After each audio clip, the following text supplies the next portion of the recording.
Grenada is refusing to let sargassum seaweed choke its shores. Instead, the government has launched a national task force for sargassum.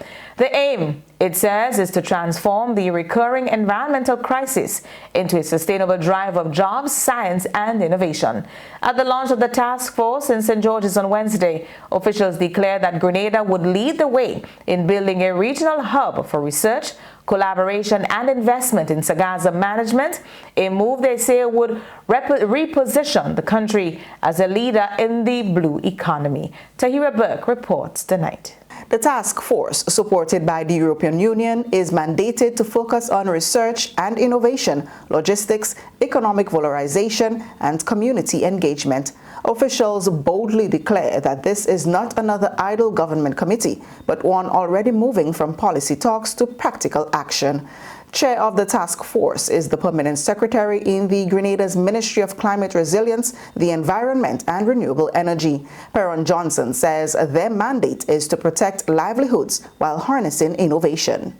So this is part of the government of Grenada mandate, a very clear mandate to safeguard our marine and coastal ecosystem while promoting sustainable economic opportunities for our people.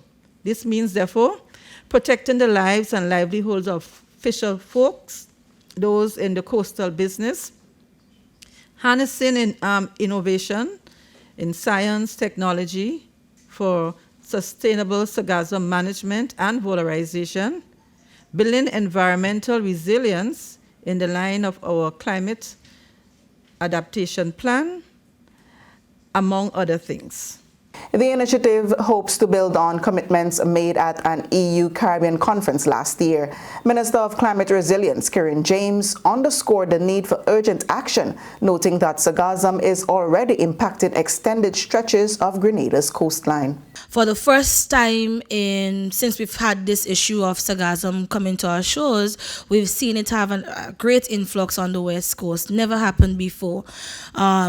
Traditionally, it used to affect the areas closest to Minister Lennox, the Subis, help me with the areas in St. Andrews. I don't remember the constituency, southwest, along that border there. And we have seen that it has been trickled down. So when Minister made in his remarks that it affects lives and livelihoods, I know firsthand that. But she also spoke about the opportunities amidst the sargassum concerns.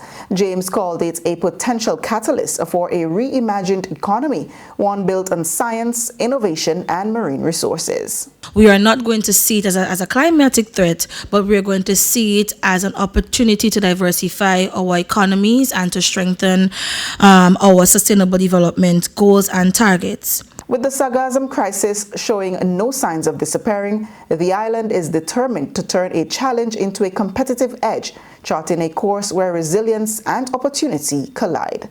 For Primetime Caribbean, I am Tahira Burke.